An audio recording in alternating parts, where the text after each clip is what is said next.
Good morning dear student. हम study कर रहे हैं chapter 9 living organism characteristics and habitat.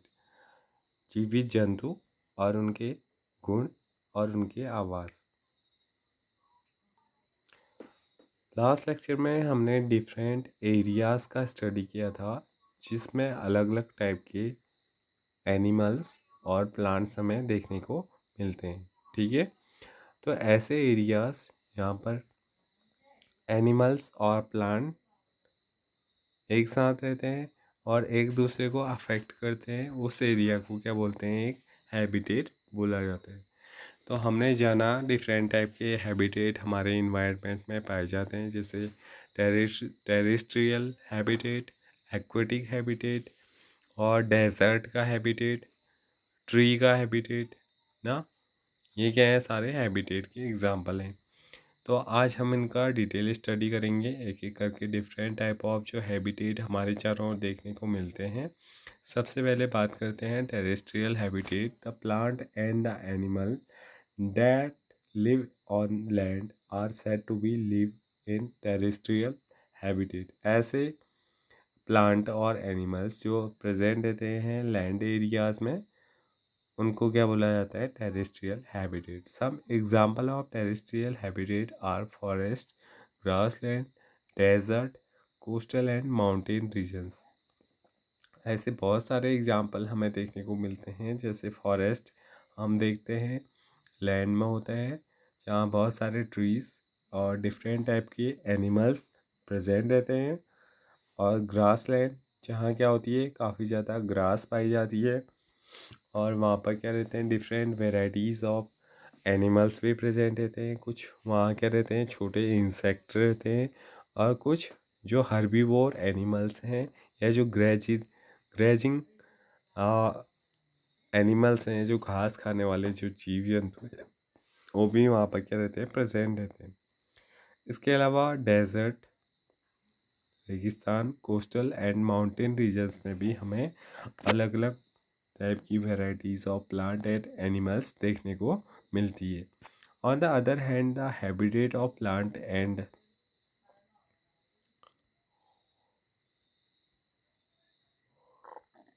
Animal that live in water are called aquatic habitat. तो ऐसे animal और प्लांट जो रहते हैं इन द वाटर, वो उनको क्या बोलते हैं? Aquatic habitat. जैसे lake, river, oceans are some example of aquatic habitat. ये सारे किसके एग्जाम्पल हैं? एक लेक के अंदर आप देखते हैं फिशेस भी आपको दिखाई देती हैं, कुछ छोटे छोटे ग्रीन पार्ट्स, ग्रीन लीव्स दिखाई देती हैं, प्लांट्स दिखाई देते हैं छोटे छोटे साइजेस के।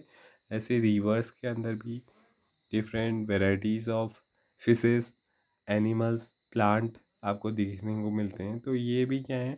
ये भी हैबिटेट हैं जहाँ पर एनिमल सरवाइव कर रहे हैं। तो ऐसे हैबिटेट को जो वाटर के अंदर फुलफिल हो रहा है उसको एक्वेटिक हैबिटेट्स बोलते हैं। ठीक है, there are large variation among terrestrial habitat like forest, grassland, desert, coastal and mountain region located in different part of the world.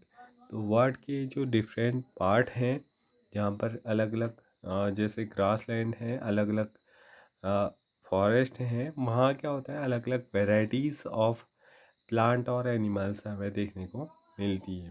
ठीक है, जैसे अगर हम जनरली बात करें हमारे घर के आसपास अगर कोई फॉरेस्ट है, तो वहाँ जो प्लांट्स आपको देखने को मिलेंगे, शायद वो अगर हम देहरादून जा कर के फॉरेस्ट में जा कर के उन प्लांट्स को सर्च करें, तो शायद उन रीजन्स में ऐसे प्लांट ना हो।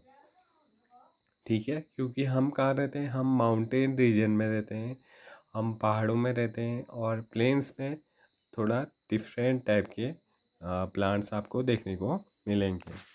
The organism both plant and animals living in a habitat is called biotic component. अब हम बात कर रहे हैं किसकी? हैबिटेट के कंपोनेंट की।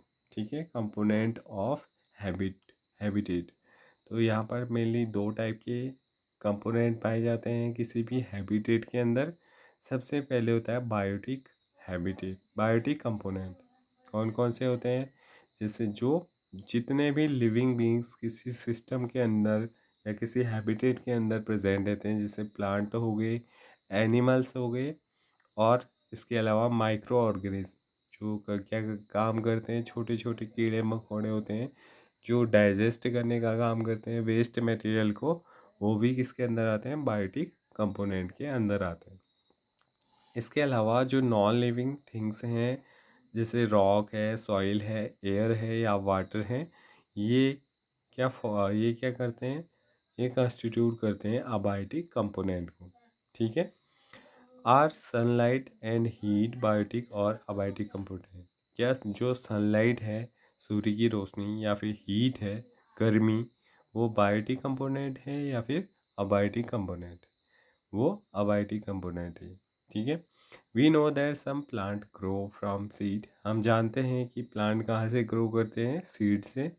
Late us look at some abiotic factor that are affect on seed as they grow into young plants. अब हम किसकी बात करेंगे?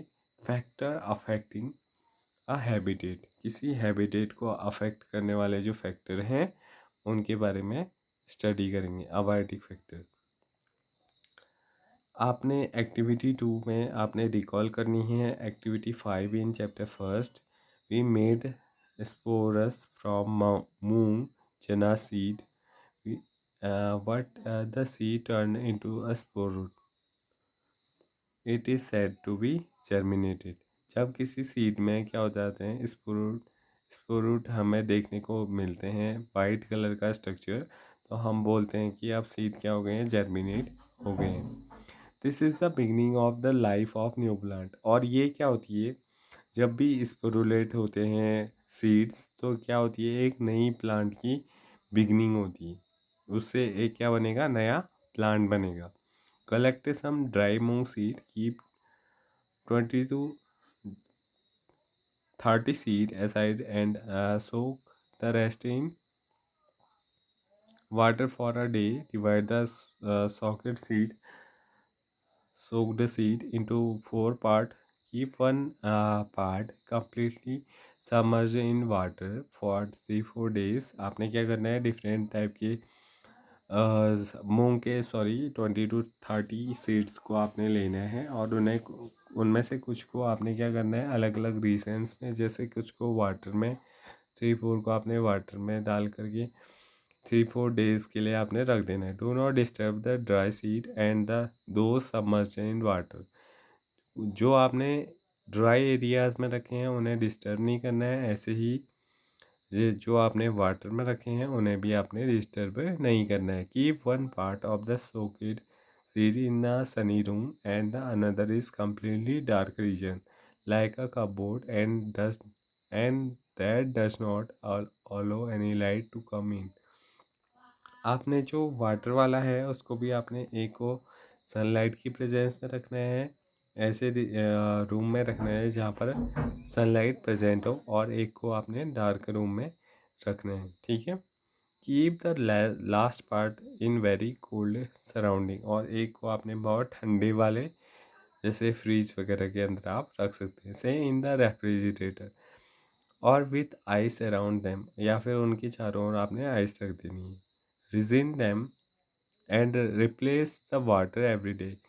Do what do the you notice? आपने क्या नोटिस किया? After few days to the seed in all the 5 conditions germinate uniformly. क्या जो 5 के 5 कंडीशंस में आपने सीड रखे थे सारे जर्मिनेट हो गए? डू यू फाइंड स्लोअर और no germination in any of these?